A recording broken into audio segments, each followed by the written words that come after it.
আসসালামু আলাইকুম। আমন্ত্রণ মাই টিভি সংবাদে। দর্শক পুরো সংবাদ জুড়ে আপনাদের সাথে আছি আমি ফৌজিয়া রওশন।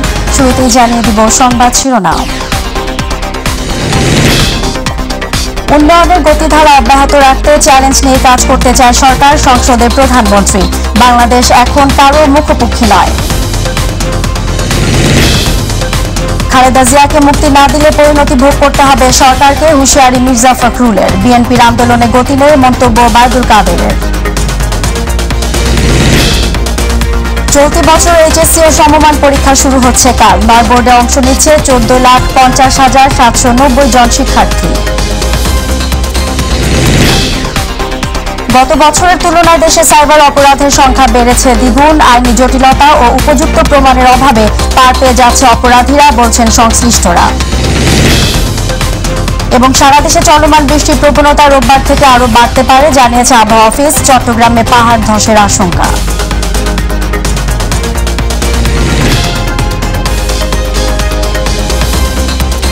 দর্শক এতক্ষণ শুনছিলেন শিরোনাম, এবার চলে যাব বিস্তারিত সংবাদে। প্রধানমন্ত্রী শেখ হাসিনা বলেছেন, চ্যালেঞ্জ নিয়েই চলতে চায় সরকার। তিনি বলেন, নির্বাচনী ইশতেহারে উল্লেখিত মানুষের ভাগ্যোন্নয়নের প্রতিফল আছে প্রস্তাবিত বাজেটে। বিকেলে জাতীয় সংসদের বাজেট অধিবেশনের সমাপনী বক্তব্যে প্রধানমন্ত্রী এসব কথা বলেন। বাংলাদেশ এখন কারো মুখাপেক্ষী নয় উল্লেখ করে প্রধানমন্ত্রী বলেন, ক্ষুধা ও দারিদ্র্যমুক্ত বাংলাদেশ গড়ার পদক্ষেপ প্রস্তাবিত বাজেট। আতিকুর রহমান তিতাসের রিপোর্ট।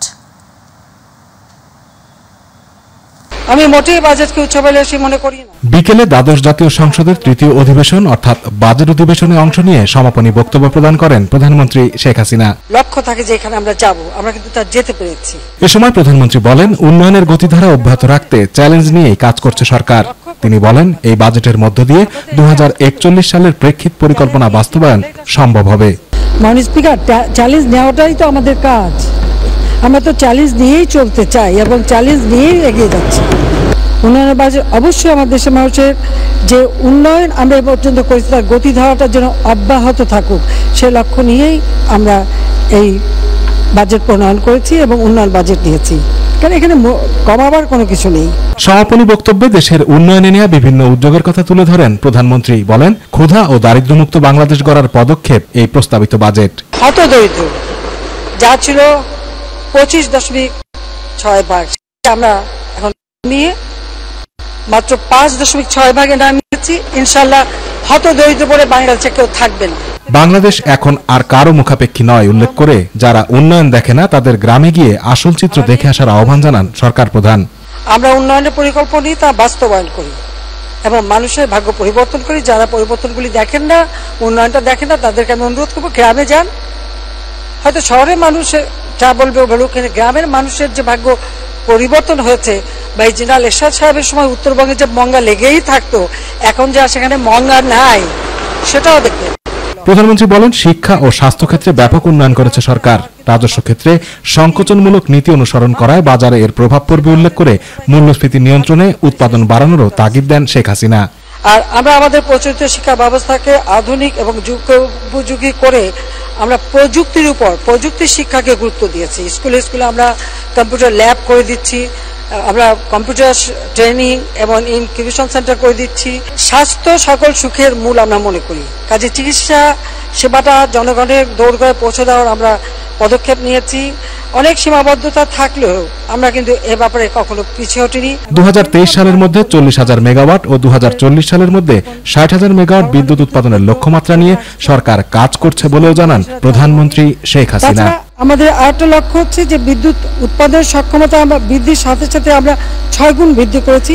সেই সাথে সাথে আমাদের একটা হিসাব আছে, 2030 সালের মধ্যে বিদ্যুৎ উৎপাদনের সক্ষমতা হবে 40,000 মেগাওয়াট, আর 2040 সাল নাগাদ হবে 60,000 মেগাওয়াট। এই পরিকল্পনা নিয়ে এবং এর মধ্যে 40% হবে ক্লিন এনার্জি। আতিকুর রহমান তিতাস, মাই টিভি। বিএনপি মহাসচিব মির্জা ফখরুল ইসলাম আলমগীর বলেছেন, গণতন্ত্রকামী মানুষকে নির্যাতন করে গণতন্ত্রকে চিরদিনের জন্য নির্বাসিত করতে চায় সরকার। তিনি বলেন, রাজপথের আন্দোলনে সব অন্যায়ের জবাব দেয়া হবে। দলীয় চেয়ারপারসন বেগম খালেদা জিয়ার মুক্তির দাবিতে নয়াপল্টন কেন্দ্রীয় কার্যালয়ের সামনে আয়োজিত সমাবেশে তিনি একথা বলেন। খালেদা জিয়াকে মুক্তি না দিলে যে কোনো পরিণতির জন্য সরকারকে প্রস্তুত থাকার হুঁশিয়ারিও দেন মির্জা ফখরুল। মাহবুব সৈকতের রিপোর্ট। বেগম খালেদা জিয়ার নিঃশর্ত মুক্তির দাবির সমাবেশে অংশ নিতে নয়াপল্টন কেন্দ্রীয় কার্যালয়ের সামনের সড়কে জড়ো হয় ঢাকা মহানগরী ছাড়াও পার্শ্ববর্তী জেলার বিএনপি সহ সহযোগী সংগঠনের নেতাকর্মীরা। নির্ধারিত সময় যখন সমাবেশ শুরু হয় তখন কানায় কানায় পূর্ণ হয় সমাবেশ স্থল। রাজনৈতিক প্রতিহিংসার কারণে বেগম জিয়াকে সরকার বন্দী করে রেখেছে বলে অভিযোগ করেন দলটির শীর্ষ নেতারা। যে আমরা যথাসময়ে আমরা মাঠে থাকি না, সেই 28 তারিখে কিন্তু ফলাফল চূড়ান্ত হয়ে যাওয়ার হয়েছে।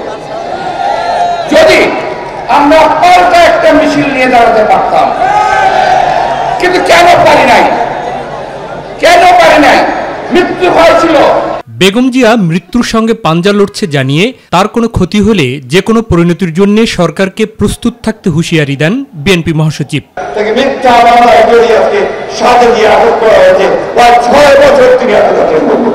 আমরা খুব পরিষ্কার করে বলতে চাই, দেশনেত্রীকে মুক্ত করেন, অন্যথায় আপনাদেরকে যে কোনো পরিণতির জন্য তৈরি থাকতে হবে। কখনো এই দেশের নেত্রীকে এভাবে অন্যায়ভাবে তাকে কারাগারে বন্দী অবস্থায় তাকে চলে যেতে দেবে না। গণতন্ত্র এবং খালেদা জিয়ার মুক্তির আন্দোলনে রাজনৈতিক দলগুলোকে সোচ্চার হওয়ার আহ্বান জানিয়ে খালেদা জিয়াকে মুক্ত করতে আন্দোলন আরো তীব্র করার কথাও জানান তিনি। এই আমেরিকার সরকার একটা দখলদারি সরকার, এরা পরবর্তী জনগণের কোনো ম্যান্ডেট পায়নি। তারা একদিকে বাংলাদেশের রাজনৈতিক কাঠামো ধ্বংস করেছে, অন্যদিকে তারা অর্থনৈতিক কাঠামোকে ধ্বংস করে দিয়েছে। যে শান্তি বেগম খালেদা জিয়া আর এই গণতন্ত্র, এই দুটোকে আরো একবার দেখার কোনো সুযোগ নেই বাংলাদেশে। রাজপথে আরো তীব্র আন্দোলন করে করতে হবে।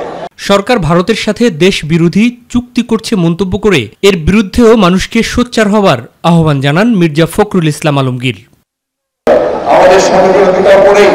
এই সরকার থাকা মানেই হচ্ছে আমাদের দেশ ধ্বংস হওয়া, গণতন্ত্র ধ্বংস হওয়া, দেশের মানুষ ধ্বংস হওয়া। মাহবুব সৈকত, মাই টিভি, ঢাকা। আওয়ামী লীগের সাধারণ সম্পাদক ওবায়দুল কাদের বলেছেন, অস্ত্র উঁচিয়ে নয়, জনগণের ভোটে বারবার ক্ষমতায় এসেছে আওয়ামী লীগ। দলের 75তম প্রতিষ্ঠাবার্ষিকী উপলক্ষে রাজধানীর বঙ্গবন্ধু অ্যাভিনিউতে দলের কেন্দ্রীয় কার্যালয়ের সামনে আলোচনা সভায় তিনি একথা বলেন। ওবায়দুল কাদের বলেন, বিএনপির মুখের ভাষা ভয়ঙ্কর উগ্র হলেও তাদের আন্দোলনে গতি নেই, তাই দলটির সাথে জনগণও নেই। দুর্নীতিবাজ চারপাশে আছে, তবে কাউকে ছাড় দেওয়া হবে না বলেও হুঁশিয়ারি দেন ওবায়দুল কাদের। সাইদুর রহমান আমিরের রিপোর্ট। দলের 75তম প্রতিষ্ঠা বার্ষিকী উপলক্ষে বঙ্গবন্ধু এভিনিউ দলের কেন্দ্রীয় কার্যালয়ের সামনে ঢাকা মহানগর দক্ষিণ আওয়ামী লীগ আয়োজিত এই সমাবেশ।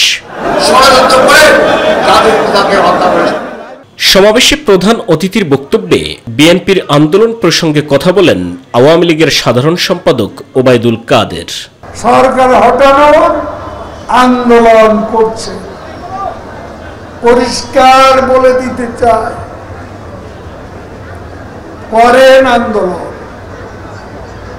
তবে আন্দোলনে সহিংসতার উপাদান যুক্ত হয়ে খবর আছে। রাষ্ট্রের বিভিন্ন পর্যায়ে দুর্নীতির বিষয়ে প্রধানমন্ত্রীর অবস্থান জানিয়ে আবারও সবাইকে সতর্ক করেন তিনি। ক্ষমতার তারপর কেউ দেখাবে কাউকে ক্ষমা করা হবে না। শেখ হাসিনা শূন্য সহিষ্ণুতার নীতি, দুর্নীতির বিরুদ্ধে, দুর্নীতিবাজদের কারো ছাড় নেই, কারো ক্ষমা নেই। এটা শেখের বটি। শেখ হাসিনা নেত্রী বাংলাদেশকে দেখিয়ে দেবে। বিএনপির আন্দোলন নিয়ে নিজেদের অবস্থান তুলে ধরেন আওয়ামী লীগের কেন্দ্রীয় নেতারা। সেই দুর্নীতিবাজদের মুক্ত করার জন্য আন্দোলনের নামে যে নৈরাজ্য সৃষ্টি করতে যাচ্ছে, তার বিপক্ষে আমরা আজকের আওয়ামী লীগের প্রতিষ্ঠা বার্ষিকীর সভায় আমরা আলোচনা করতে চাই। বিএনপি আসলে এই মুহূর্তে বেগম খালেদা জিয়ার শারীরিক অসুস্থতার সুস্থতা চায় না, চাই এই অসুস্থতা নিয়ে রাজনীতি করে অমিত সরকারকে বিরুদ্ধে মিথ্যাচার করা, এটা ছাড়া আর কিছু নয়। সাইদুর রহমান আবির, মাই টিভি, ঢাকা।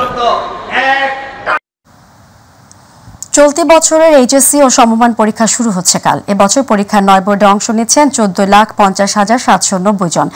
এর মধ্যে ছাত্র 7,50,281 এবং ছাত্রী 7,05,009 জন। এবার মোট কেন্দ্র 2,725টি ও শিক্ষা প্রতিষ্ঠান 9,463টি। তবে বন্যা পরিস্থিতির কারণে সিলেটে পরীক্ষা স্থগিত করা হয়েছে। সুষ্ঠুভাবে পরীক্ষা সম্পন্ন করতে বেশ কিছু নির্দেশনা দিয়েছে শিক্ষা মন্ত্রণালয়। আতিকুর রহমান তিতাসের আরও একটি রিপোর্ট। চলতি বছরের এইচএসসি ও সমমান পরীক্ষা সুষ্ঠু ও সুন্দরভাবে সম্পন্ন করার লক্ষ্যে কিছু নির্দেশনা দিয়েছে শিক্ষা মন্ত্রণালয়।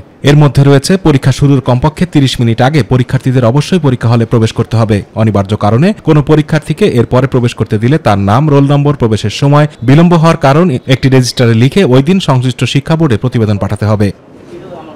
পরীক্ষা শুরুর 25 মিনিট আগে এসএমএস এর মাধ্যমে সংশ্লিষ্টদের কাছে প্রশ্নপত্রের সেট কোড জানিয়ে দেওয়া হবে। ভারপ্রাপ্ত কর্মকর্তা ছাড়া অন্য কেউ মোবাইল ফোন অথবা ইলেকট্রনিক ডিভাইস নিয়ে কেন্দ্রে প্রবেশ করতে পারবেন না। শুধু ভারপ্রাপ্ত কর্মকর্তা মোবাইল ফোন ব্যবহার করতে পারবেন, তবে ছবি তোলা যায় না এমন মোবাইল ফোন।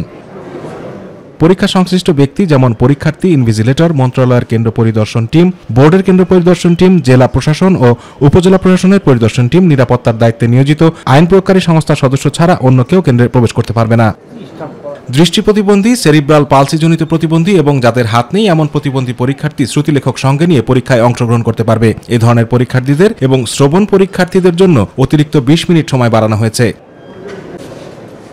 অন্যান্য প্রতিবন্ধী পরীক্ষার্থীদের জন্য অতিরিক্ত 30 মিনিট সময় বাড়ানো সহ শিক্ষক, অভিভাবক বা সাহায্যকারী বিশেষ সহযোগিতার পরীক্ষা দেওয়ার সুযোগ সৃষ্টি করেছে শিক্ষা মন্ত্রণালয়। পরীক্ষায় প্রশ্নপত্র ফাঁসের গুজব ও নকলমুক্ত পরিবেশে সুষ্ঠু ও সুন্দরভাবে পরীক্ষা গ্রহণের জন্য 29 জুন থেকে 11 আগস্ট পর্যন্ত সব কোচিং সেন্টার বন্ধ রাখার নির্দেশনা রয়েছে। আতিকুর রহমান তিতাস, মাই টিভি। গত বছরের তুলনায় দেশে সাইবার অপরাধের সংখ্যা বেড়েছে দ্বিগুণ। এক বছরে পুলিশের কাছে সাইবার অপরাধ সংক্রান্ত 28,000 অভিযোগ জমা হলেও মামলা হয়েছে মাত্র 3.73 ভাগ। আইন শৃঙ্খলা বাহিনী বলছে, আইনি জটিলতা ও উপযুক্ত প্রমাণ না থাকায় পূর্ণাঙ্গভাবে শাস্তি দেওয়া সম্ভব হচ্ছে না সাইবার অপরাধীদের। আমেনা হীরার রিপোর্ট। বিশ্বায়নের ফলে দেশে বেড়েছে প্রযুক্তির অপার সম্ভাবনা। ঘরে ঘরে ডিজিটাল ডিভাইস, তবে স্মার্ট এই প্রযুক্তি ব্যবহারে সবাই সুফল যেমন পাচ্ছেন, অন্যদিকে বাড়ছে সাইবার অপরাধের প্রবণতা। একে একে সামনে আসছে অপরাধের নতুন নতুন দিক। বাংলাদেশে গত এক বছরে মোট অপরাধের শতকরা 11.85 ভাগ অপরাধ হয়েছে সাইবার জগতে, যার মধ্যে শতকরা 59 ভাগ নারী ভিকটিম। এমন প্রতিবেদন প্রকাশ করেছে সাইবার ক্রাইম অ্যাওয়ারনেস ফাউন্ডেশন। শনিবার সকালে ঢাকা রিপোর্টার্স ইউনিটিতে 2024 সালের সাইবার অপরাধ প্রবণতা নিয়ে প্রকাশ করা হয় এই প্রতিবেদন। প্রতিবেদনে উঠে আসে, শুধু গত বছরই সাইবার অপরাধের শিকার হয়েছে 28,000-এর বেশি ভুক্তভোগী। তবে এদের মধ্যে মামলা করেছে মাত্র 3.73 ভাগ। প্রকৃত অপরাধের সংখ্যা আরো অনেক বেশি হলেও সামাজিক পারিপার্শ্বিক অবস্থা বিবেচনায় মামলার দ্বারস্থ হন না অনেকেই, জানান বক্তারা। আমরা যে ধরনের অপরাধগুলোর সাথে ভিকটিম হিসেবে নিজেকে জড়িয়ে ফেলছি, সেই বিষয়গুলো খুবই সংবেদনশীল এবং সেটি সবার কাছে প্রকাশ করার মতো মেন্টাল স্ট্রেংথ আসলে আমাদের মানুষদের একটু কম।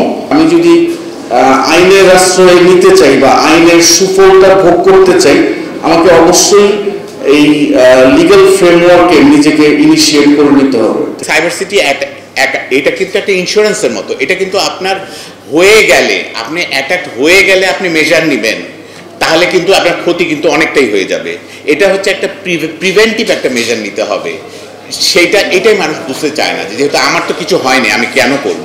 দেশে সংগঠিত 70 ভাগ সাইবার অপরাধ হয় ব্যক্তি পর্যায়ে। তাই সাইবার অপরাধ থেকে বাঁচতে ব্যক্তি সচেতনতা বাড়ানোর তাগিদ দেন বিআরটিসির মহাপরিচালক। সাইবার ক্রাইমগুলি কিন্তু হয় ব্যক্তিগত পর্যায়ে 70%। আমাদের নিজস্ব ভুল, আমরা বিভিন্ন সময় লোভের মধ্যে পড়ে যাই, ব্যক্তিগত ভুলের কারণে কিন্তু আমরা এই সাইবার ক্রাইমগুলি হয়। তো এটা আমাদের সবাইকে খেয়াল রাখতে হবে যাতে করে আমরা এটাকে কমিয়ে নিয়ে আসতে পারি। অ্যাওয়ারনেস যত বাড়বে ক্রাইমটা তত কমে যাবে। আমেনা হীরা, মাই টিভি, ঢাকা। সুযোগ করে দেওয়ার জন্য। সারা দেশে চলমান বৃষ্টির প্রবণতা রোববার থেকে আরও বাড়তে পারে বলে জানিয়েছে আবহাওয়া অধিদপ্তর। দেশে মৌসুমী বায়ুর সক্রিয়তার প্রভাবে উপকূলীয় এলাকা, উত্তর এবং মধ্যভাগে সারি সারি মেঘমালা তৈরি হচ্ছে, যার ফলে দেশের কোথাও কোথাও হালকা থেকে মাঝারি ও ভারী থেকে অতি ভারী বৃষ্টি হবে বলেও জানান আবহাওয়াবিদ আবুল কালাম মল্লিক। এদিকে বৃষ্টি বাড়ার সাথে চট্টগ্রামে রয়েছে পাহাড় ধসের আশঙ্কা। আমেনা হীরার আরও একটি রিপোর্ট। তীব্র ভ্যাপসা গরমে রাজধানী সহ দেশের বিভিন্ন জায়গায় শনিবার সকাল থেকেই থেমে থেমে হচ্ছে বৃষ্টি। তবে বৃষ্টি হলেও গরম কমেনি খুব একটা। বৃষ্টির সঙ্গে ভ্যাপসা এই গরমে অস্বস্তি তৈরি হয়েছে নগরবাসীর মাঝে। রাজধানী জুড়ে থেমে থেমে ঘণ্টাব্যাপী বৃষ্টি হলেও ভ্যাপসা গরম না কমার কারণ জানায় আবহাওয়া অধিদপ্তর। বৃষ্টিতে তাপমাত্রা না কমলেও রোববার থেকে রংপুর, ময়মনসিংহ, চট্টগ্রাম, সিলেট এবং বরিশাল বিভাগে ভারী থেকে অতি ভারী বৃষ্টির সম্ভাবনা রয়েছে জানান আবহাওয়াবিদ আবুল কালাম মল্লিক। আজকে থেকে ৪ জুলাই পর্যন্ত ক্রমান্বয়ে বৃদ্ধি পাবে এবং সারা বাংলাদেশে ব্যাপক বৃষ্টিপাত হবে। এই বৃষ্টিপাত সারফেস তাপমাত্রাকে তেমন একটা অবনমন করতে পারে না। সারা দেশের তাপমাত্রা ৩২ থেকে ৩৪ বা ৩৫ ডিগ্রি সেলসিয়াসের মধ্যে ওঠানামা করবে। তবে বাতাসে জলীয়বাষ্পের পরিমাণ বেশি থাকার কারণে এবং বায়ুর গতিকে কিছুটা কম থাকার কারণে গরমের অনুভূতির তীব্রতাও থাকবে। ব্যবসা গরম পড়বে, সোয়েটিং সিস্টেম বাধাগ্রস্ত হবে, অস্বস্তি ফিল হবে। দেশে বৃষ্টিপাতের পরিমাণ বাড়ার সাথে চট্টগ্রামে পাহাড় ধসের সম্ভাবনার কথাও জানান এই আবহাওয়াবিদ। অতি বৃষ্টিপাতের কারণে চট্টগ্রাম পাহাড়ি এলাকায় ভূমিধসের সম্ভাবনা রয়েছে। সেগুলো সে কথাও ভারী বর্ষণের ওয়ার্নিংয়ের মধ্যে উল্লেখ আছে। উত্তর বঙ্গোপসাগর এলাকায় বায়ুচাপের তারতম্যের আধিক্য বিরাজ করছে। ফলে উত্তর বঙ্গোপসাগর, বাংলাদেশের উপকূলীয় এলাকা এবং সমুদ্র বন্দরগুলোর উপর দিয়ে দমকা বা ঝড়ো হাওয়া বয়ে যেতে পারে। কক্সবাজার, চট্টগ্রাম, পায়রা ও মংলা সমুদ্র বন্দরকে ৩ নম্বর স্থানীয় সতর্ক সংকেত, একই সাথে অভ্যন্তরীণ নৌবন্দরগুলোকে ১ নম্বর সতর্ক সংকেত দেখিয়ে যেতে বলেছে আবহাওয়া অধিদপ্তর। আমেনা হীরা, মাই টিভি, ঢাকা। রাসেল ভাইপার আতঙ্কে ঘরবন্দি হয়ে পড়েছেন ফরিদপুরের চরাঞ্চলের মানুষ। ভয়ে ক্ষেতের ফসল তোলা বা পরিচর্যাও বন্ধ রেখেছেন তারা। আতঙ্কে শ্রমিক সংকটও দেখা দিয়েছে এলাকায়। চরের বিশাল এলাকা জুড়ে সাপ ছড়িয়ে পড়ায় গবাদি পশুর খাদ্য সংগ্রহেও বিপাকে পড়তে হচ্ছে স্থানীয়দের। প্রতিনিধি শফিকুল ইসলাম জনির রিপোর্ট। প্রায় ১০ বছর আগে ফরিদপুরের চরাঞ্চলে প্রথমবার দেখা মেলে বিষধর রাসেল ভাইপারের। গেল কিছুদিন এই অঞ্চলে সাপের উপদ্রব বৃদ্ধি ও সামাজিক যোগাযোগ মাধ্যমে প্রচারণায় নির্ঘুম রাত কাটাচ্ছেন স্থানীয়রা। পদ্মায় পানি বৃদ্ধি পায়, চরের ফসলের ক্ষেত, ঝোপঝাড়, এমনকি মানুষের বসত ঘরে এই সাপ দেখা যাচ্ছে বলে দাবি স্থানীয়দের। আতঙ্ক, বাড়িতে উঠে আসতেছে সাপ, বাড়িতেও আসে। বাড়িতে মনে করেন বাইরে আপনার চলে যায়, কাঁচা ঘর চলে যায়, ঘরের ভিতর যায়, এরা মুসরাই পড়ে থাকে। আতঙ্কিত মানুষ পড়ে গেছে। এখন কেউ জানে, সব কোন লোক জানে, সব লোক হলো এই যে বর্ষা, সারমান্নের বর্ষা যাইবো, যাইতে পারতেছে না, ঘর থেকে রাত্রেবেলা বাইরে হওয়া যায় না। ক্ষেত থেকে ফসল তোলার সময় সাপের কামড়ে চিকিৎসাধীন অবস্থায় হোসেন ব্যাপারী নামের এক কৃষকের মৃত্যুর পর এই আতঙ্ক আরো বেড়েছে। আতঙ্ক ছড়িয়ে পড়ায় কৃষি কাজের জন্য শ্রমিকও যাচ্ছেন না ওই এলাকায়। ফলে পরিচর্যার অভাবে নষ্ট হওয়ার পাশাপাশি ঘরে তুলতে পারছেন না পাকা ফসল। কাঁচা ঘাস সংগ্রহ করতে না পারায় গবাদি পশুর খাদ্যের যোগানও দিতে পারছেন না তারা। ঝুঁকিতে রয়েছে শিশুরাও। এই জায়গা আছে এলাকার ভিতরে, বুঝছেন, এই আমার ঘর থেকে ওই দুটা মারছে। ঘাস নিয়ে আসতেছে, তার নাম হলো হোসেন। আসতেছে তারে তো লাভ দেয়, মাইরে দিছে। মাইরে দেওয়ার পরে খুব জ্বালা যন্ত্রণা করছে। আব্বারে ভালো মতো ট্রিটমেন্ট করে নাই, হাসপাতাল থেকে ভালো মতো ট্রিটমেন্ট করে না। আমার আব্বা যন্ত্রণা নিয়ে মারা গেছে। যা পদক্ষেপ নেওয়া উচিত, এটা মানে যেভাবে নির্মূল করা যায় সেটাই এখন ব্যবস্থা করা উচিত। চরাঞ্চলে আতঙ্ক ছড়িয়ে পড়লেও এখনো প্রশাসন বা জনপ্রতিনিধিদের কেউ চরবাসীদের পাশে দাঁড়াননি। আতঙ্কিত না হয়ে সচেতন হওয়ার পরামর্শ দিয়ে কৃষকদের মাঝে গামবুট সহ নিরাপত্তা সামগ্রী প্রদানের উদ্যোগ নেওয়া হয়েছে বলে জানালেন ফরিদপুরের জেলা প্রশাসক। সচেতন করার উদ্যোগ নিয়েছি। একই সাথে যে সকল এলাকায় চরাঞ্চল বেশি সেখানে আমরা গামবুট বিতরণের উদ্যোগ নিয়েছি। আমরা এই সপ্তাহে 1000 গামবুট বিতরণ করব কৃষকের মাধ্যমে, যারা এই গামবুট দিয়ে তারা তাদের প্রয়োজনীয় কৃষিকাজ করতে পারে। এর বাইরেও যদি কারো সহযোগিতা দরকার হয় আমরা সেই সহযোগিতা করব। নদী বেষ্টিত চরাঞ্চলে যাতায়াতের একমাত্র বাহন নৌকা। কেউ অসুস্থ হলে শহরের হাসপাতালে পৌঁছাতে অনেক বেশি সময় লাগে। তাই চরাঞ্চলে হাসপাতাল স্থাপন সহ চিকিৎসক ও সাপের অ্যান্টিভেনমের সহজলভ্যতার দাবি উঠেছে। শফিকুল ইসলাম জনি, মাই টিভি, ফরিদপুর। রংপুরের তিস্তা নদীর উপর নির্মিত গঙ্গাচড়া মহিপুর শেখ হাসিনা সেতু রক্ষা বাঁধে ধস দেখা দিয়েছে। ভাঙনের ঝুঁকিতে রয়েছে তীরবর্তী গ্রাম ও লালমনিরহাট রংপুর অঞ্চলের যোগাযোগ সড়ক। রংপুর থেকে মাহমুদুল হাসানের তথ্যচিত্র, ইলিয়াস কমলের রিপোর্ট। উজানের ঢলে পানি বৃদ্ধি পাওয়ার সাথে সাথে রংপুরের গঙ্গাচড়ায় শেখ হাসিনা সেতু রক্ষা বাঁধের পশ্চিম দিকে ধস দেখা দিয়েছে। বাঁধের প্রায় 40 মিটার জায়গার ব্লক ধসে প্রায় 50 ফুট গর্তের সৃষ্টি হয়েছে। এতে হুমকিতে পড়েছে লালমনিরহাট রংপুর অঞ্চলের যোগাযোগ সড়ক। শেখ হাসিনা সেতু ও বাঁধ তীরবর্তী 5টি গ্রাম। আমরা গরিব মানুষ, এখানে যারা আছি এই বাঁধটা ভাঙিলে আমরা থাকতে পারবো না। এর সাথে আরো 3-4টি গ্রাম মনে করো 7 বিলীন হয়ে যাবে। ইতিমধ্যেই প্লাবিত হয়েছে গঙ্গাচড়ার মহিষপুরের তিস্তা নদীর তীরবর্তী নিম্নাঞ্চল। আবারও প্লাবিত হচ্ছে চরাঞ্চল। তলিয়ে গেছে ফসলের ক্ষেত, ভেসে গিয়েছে পুকুরের মাছ, ক্ষতিগ্রস্ত হচ্ছে কৃষক। মানুষের জমি জমা, ফসলি জমি প্লাস বাড়িতে পানি উঠতেছে। দেরিবান ভাঙলে আমাদের অবস্থা খুব খারাপ হয়ে যাবে। এ বিষয়ে সংশ্লিষ্ট কর্তাদের একাধিকবার ফোনে যোগাযোগ করার চেষ্টা করলেও পাওয়া যায়নি। পরিস্থিতি মোকাবেলায় দ্রুত তিস্তা মহাপরিকল্পনা বাস্তবায়ন চায় তিস্তাপাড়ের মানুষ। ইলিয়াস কমল, মাই টিভি। দর্শক, সংবাদের শেষ প্রান্তে আমরা তবে যাবার আগে শিরোনামগুলো জানিয়ে দেব আরো একবার। উন্নয়নের গতিধারা অব্যাহত রাখতে চ্যালেঞ্জ নিয়ে কাজ করতে চায় সরকার, সংসদের প্রধানমন্ত্রী। বাংলাদেশ এখন কারো মুখাপেক্ষী নয়। খালেদা জিয়াকে মুক্তি না দিলে পরিণতি ভোগ করতে হবে সরকারকে, হুঁশিয়ারি মির্জা ফখরুলের। বিএনপির আন্দোলনে গতি নেই, মন্তব্য বায়দুল কাদেরের। চলতি বছর এইচএসসি ও সমমান পরীক্ষা শুরু হচ্ছে কাল। 9 বোর্ডে অংশ নিচ্ছে 14,50,790 জন শিক্ষার্থী। গত বছরের তুলনায় দেশে সাইবার অপরাধের সংখ্যা বেড়েছে দ্বিগুণ। আইনি জটিলতা ও উপযুক্ত প্রমাণের অভাবে পার পেয়ে যাচ্ছে অপরাধীরা, বলছেন সংশ্লিষ্টরা। এবং সারা দেশে চলমান বৃষ্টির প্রবণতা রোববার থেকে আরো বাড়তে পারে, জানিয়েছে আবহাওয়া অফিস। চট্টগ্রামে পাহাড় ধসের আশঙ্কা।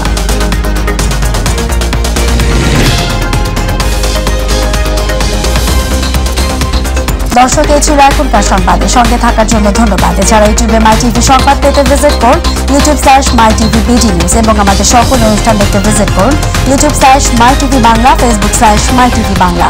আমাদের পরবর্তী সংবাদ দেখার আমন্ত্রণ জানিয়ে বিদায় নিচ্ছি আমি ফৌজিয়া রওশন। আল্লাহ হাফেজ।